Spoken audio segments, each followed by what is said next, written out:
നമസ്കാരം.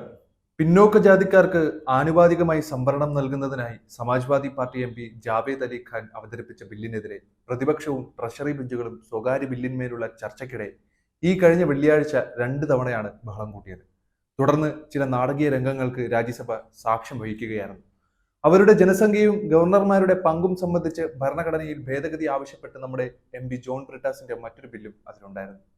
ലോക്സഭയിൽ തൃണമൂൽ എം.പി. കല്യാൺ ബാനർജി പശ്ചിമ ബംഗാളിനെ വിഭജിക്കണമെന്ന് ആവശ്യപ്പെട്ട് വടക്ക് കിഴക്കൻ മേഖലാ വികസന മന്ത്രാലയത്തിന്റെ കേന്ദ്ര സഹമന്ത്രി സുഗാത മജുംദാറിന്റെ പ്രസ്താവനയെ പരാമർശിച്ചതിനെ തുടർന്ന് നടപടികൾ ഹ്രസ്വമായി നിർത്തിവെക്കുകയാണുണ്ടായത്. വടക്ക് കിഴക്കിനൊപ്പം വടക്കൻ ബംഗാൾ. ലോക്സഭയിൽ തൃണമൂൽ എം.പി. കല്യാൺ ബാനർജി പശ്ചിമ ബംഗാളിനെ വിഭജിക്കണമെന്നാവശ്യപ്പെട്ട് വടക്കൻ കിഴക്കൻ മേഖല വികസന മന്ത്രാലയത്തിന്റെ കേന്ദ്ര സഹമന്ത്രി സുഗാത മജുംദാറിന്റെ പ്രസ്താവനയെ പരാമർശിച്ചതിനെ തുടർന്ന് നടപടികൾ ഹ്രസ്വമായി നിർത്തിവെക്കുകയാണുണ്ടായത്. ഉത്തർപ്രദേശിലെ നാഗിനയിൽ നിന്ന് ആദ്യമായി എം.പിയായ ചന്ദ്രശേഖർ ആസാദ് സ്വകാര്യ മേഖലയിൽ സംവരണത്തിനുള്ള ബിൽ അവതരിപ്പിക്കുകയും ദലിതരുടെ കൊലപാതകങ്ങൾക്ക് നീതി തേടി പാർലമെന്റിന് പുറത്ത് പ്രതിഷേധിക്കുകയും ചെയ്തിരുന്നു. ഖാൻ ബില്ല് അവതരിപ്പിച്ചതിന് ശേഷം കോൺഗ്രസ് എം.പി. നീരജ് ഢാങ്കി നിയമനിർമ്മാണത്തെക്കുറിച്ച് സംസാരിക്കാൻ എഴുന്നേറ്റു. എന്നാൽ ട്രഷറി ബെഞ്ചുകളിൽ നിന്നുള്ള ശക്തമായ പ്രതിഷേധത്താൽ താമസിയാതെ അത് തടസ്സപ്പെട്ടു. ട്രഷറി ബെഞ്ചുകളിൽ നിന്നുള്ള പ്രതിഷേധങ്ങളിലൂടെ ഢാങ്കി തന്റെ പ്രസംഗം തുടരുകയും ജാതി സെൻസസ് നടത്താനും സംവരണത്തിന്റെ 50% പരിധി നീക്കം ചെയ്യാനും ആവശ്യപ്പെടുകയും ചെയ്തു. ഒ.ബി.സികളുടെ പിന്തുണ ബി.ജെ.പി. ആസ്വദിക്കുന്നുണ്ടെങ്കിലും അവർ പാർലമെന്റിൽ ഒ.ബി.സികൾക്കെതിരെ സംസാരിക്കുകയാണെന്നും അദ്ദേഹം പറഞ്ഞു. ഇരുവശത്തു നിന്നും ബഹളമുണ്ടായപ്പോൾ ചെയർമാനായിരുന്ന ഫാങ്നോൺ കോന്യാക് സഭ നിർത്തിവെച്ചു. സഭ വീണ്ടും ചേർന്നപ്പോൾ ഉപാധ്യക്ഷനും രാജ്യസഭാ ചെയർപേഴ്സൺ ജഗ്ദീപ് ധർക്കറും ചെയറിലേക്ക് മടങ്ങിയതോടെ ബഹളം പുനരാരംഭിച്ചു. ട്രഷറി ബെഞ്ചുകളിൽ നിന്ന് ശക്തമായ പ്രതിഷേധം പുനരാരംഭിച്ചപ്പോൾ അതിൽ വ്യത്യസ്ത അഭിപ്രായമുള്ളതിനാൽ ഒരംഗത്തെ സംസാരിക്കുന്നതിൽ നിന്ന് തടയാൻ കഴിയില്ലെന്ന് ധൻകർ കേന്ദ്ര പാർലമെന്ററി കാര്യമന്ത്രി കിരൺ റിജുവിനോട് പറഞ്ഞു. സഭയിലെ ഓരോ അംഗത്വത്തിനും അവനവന്റെ കാഴ്ചപ്പാടിന് അവകാശമുണ്ട്, ഒപ്പം എതിർക്കാനുള്ള അവകാശമുണ്ട്. ബഹുമാനപ്പെട്ട പാർലമെന്ററി കാര്യമന്ത്രി ആരെങ്കിലും നിങ്ങൾക്ക് ഇഷ്ടമുള്ളതോ അവർ ആഗ്രഹിക്കുന്നതോ മാത്രം സംസാരിച്ചാൽ തങ്ങൾക്ക് ചർച്ച തുടരാനാവില്ലെന്നുള്ളതാണ് ബി.ജെ.പി. ബഹളമുണ്ടാക്കിയതെന്നും പിന്നോക്ക സമുദായങ്ങൾക്ക് എതിരാണെന്നും ആരോപിച്ച് സഭ നിർത്തിവെച്ചപ്പോൾ ആം ആദ്മി പാർട്ടി എം.പി. സഞ്ജയ് സിംഗിന്റെ ട്വീറ്റ് പരാമർശിച്ച് കേന്ദ്രമന്ത്രി പീയൂഷ് ഗോയൽ എഴുന്നേറ്റ് നിന്നത്. സഭയിൽ ബഹളം വെച്ചത് അവരാണ്. കസേരയിൽ ഇരുന്ന ആദിവാസി വിഭാഗത്തിൽ നിന്നുള്ള സ്ത്രീയെ അപമാനിച്ചത് അവരൊക്കെ തന്നെയാണ്. ഒരു ആദിവാസിയെ അപമാനിക്കുകയും ഇത്തരം ആരോപണങ്ങൾ ഉന്നയിക്കുകയും ചെയ്തു. താൻ മാപ്പ് ചോദിക്കുന്നു എന്നാണ് ഗോയൽ പറഞ്ഞത്. ഇരുവശത്തു നിന്നും ശക്തമായ പ്രതിഷേധത്തിനിടയിൽ റിജുവും എഴുന്നേറ്റു. സിംഗ് തന്റെ ട്വീറ്റ് ഇല്ലാതാക്കണമെന്ന് പറയുകയും ചെയ്തു. ഞാൻ തന്നെ ഒരു പിന്നോക്ക വിഭാഗത്തിൽ നിന്നാണ് വരുന്നത്. എന്നാൽ ഒരു പ്രസംഗം നടത്തുമ്പോൾ ഒരു ആരോപണം ഉയർന്നാൽ SC ST OBC വിഭാഗങ്ങൾക്ക് വേണ്ടി നരേന്ദ്രമോദിയോളം പ്രവർത്തിച്ച മറ്റൊരു പ്രധാനമന്ത്രി ഉണ്ടായിട്ടില്ല. ഇപ്പോൾ ഇവിടെ ആരെങ്കിലും ഒരു ആരോപണം ഉന്നയിക്കുകയാണെങ്കിൽ ഇത്രയധികം ജോലികൾ ചെയ്തിട്ടും നമ്മുടെ സർക്കാരിനെതിരെ അത്തരമൊരു ആരോപണം ഉന്നയിക്കുന്നത് തെറ്റിദ്ധരിപ്പിക്കുന്ന പ്രസ്താവനയാണ്. കോൺഗ്രസ് എന്നും സംവരണത്തെ എതിർത്തിട്ടുണ്ട്. രാജീവ് ഗാന്ധിയുടെയും ജവഹർലാൽ നെഹ്റുവിന്റെയും നിലപാട് എല്ലാവർക്കും അറിയാം. ഞങ്ങൾ സംവരണത്തിന് എതിരാണെന്ന് പറഞ്ഞ് അവർ സഭയെ തെറ്റിദ്ധരിപ്പിക്കുകയാണ്. ഞങ്ങൾ ഇത് വെച്ചു പൊറുപ്പിക്കില്ലെന്ന് അദ്ദേഹം പറഞ്ഞു.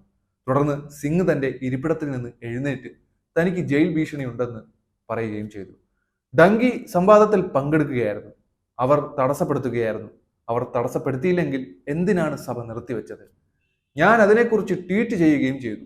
ഇപ്പോൾ മന്ത്രി ക്ഷുഭിതനായി പലരും അദ്ദേഹത്തിന്റെ പിന്നിൽ നിന്ന് എന്നെ ഭീഷണിപ്പെടുത്തുന്നു. ഭീഷണികളെ ഞാൻ ഭയപ്പെടില്ല. എന്നെ ജയിലിലേക്ക് അയക്കുമെന്ന് ഭീഷണിപ്പെടുത്തുന്നു. എന്നെ ജയിലിലേക്ക് അയക്കൂ. ആർക്കാണ് ജയിലിനെ പേടി? തന്റെ എതിർപ്പ് സിംഗിന്റെ ട്വീറ്റിനെതിരെ അല്ലെന്നും തന്റെ ട്വീറ്റിലൂടെ തെറ്റിദ്ധരിപ്പിക്കലാണെന്നും റിജു പ്രതികരിച്ചു. ഗവർണർമാരുടെ പങ്ക് സംബന്ധിച്ച CPIM എം.പിയുടെ ബില്ലിന് അനുമതിയും ലഭിച്ചില്ല. CPIM MP. ജോൺ ബ്രിട്ടാസ് ഭരണഘടനാ ഭേദഗതി ബില്ല് 2024 ആർട്ടിക്കിൾ 158 ഭേദഗതി എന്ന പേരിൽ ഒരു സ്വകാര്യ ബിൽ അവതരിപ്പിക്കാൻ ശ്രമിച്ചിട്ടുണ്ടായിരുന്നു. ഗവർണർമാരെ സംസ്ഥാന മന്ത്രിമാരുടെ കൗൺസിലിന്റെ ഉപദേശത്തിന് ഭരണഘടനാപരമായി ബാധ്യസ്ഥരാക്കാൻ ശ്രമിക്കുകയും ചെയ്തു. ട്രഷറി ബെഞ്ചുകളിൽ നിന്നുള്ള ശക്തമായ പ്രതിഷേധത്തെ തുടർന്ന് വോട്ട് വിഭജനത്തിലേക്ക് നയിക്കുകയും ഒടുവിൽ ബിൽ അവതരിപ്പിക്കാൻ അനുവദിക്കാതിരിക്കുകയും ചെയ്തതോടെ ബില്ല് പരാജയപ്പെട്ടു. ബ്രിട്ടാസ് തന്റെ ബില്ലിൽ പറഞ്ഞത് തിരഞ്ഞെടുക്കപ്പെട്ട സർക്കാരുകൾക്ക് മേൽ ഗവർണർമാരെ അഴിച്ചുവിടുകയാണ് നടക്കുന്നതെന്നാണ്. ഗവർണർമാരെ രാഷ്ട്രപതിയുടെ പ്രതിനിധിയായാണ് കണക്കാക്കുന്നതെങ്കിൽ അവർ മന്ത്രിസഭയുടെ ഉപദേശം അനുസരിക്കണമെങ്കിൽ രാഷ്ട്രപതിക്ക് എവിടെയാണ് അവകാശമെന്നും ബില്ലിനെ എതിർത്ത് ബി.ജെ.പി. എം.പി. സുധാംശു ത്രിവേദിയും പറഞ്ഞു.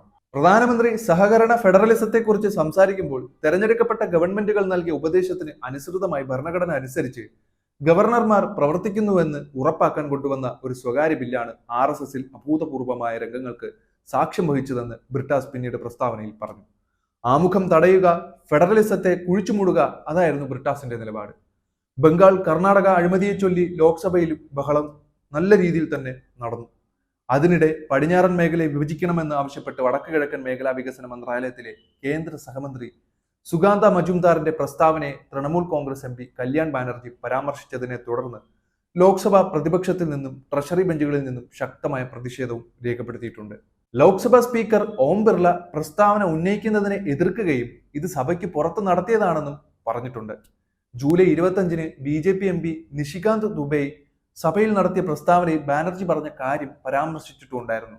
അതിൽ 2 ജില്ലകൾ പശ്ചിമ ബംഗാളിൽ നിന്ന് പുറത്തെടുക്കണമെന്നായിരുന്നു. ശങ്കർലാൽ മേഘ്വാളിന്റെയും രാംകുമാർ ജാദവിന്റെയും മരണത്തെ പരാമർശിച്ച് രാജസ്ഥാനിലെയും ഉത്തർപ്രദേശിലെയും ദലിതരുടെ കൊലപാതകങ്ങൾ അവസാനിപ്പിക്കണമെന്ന് ആവശ്യപ്പെട്ടുകൊണ്ട് ബാനറുകൾ ഉയർത്തി ആസാദ് പാർലമെന്റിൽ മന്ദിരത്തിന് പുറത്ത് പ്രതിഷേധിച്ചിട്ടുണ്ടായിരുന്നു.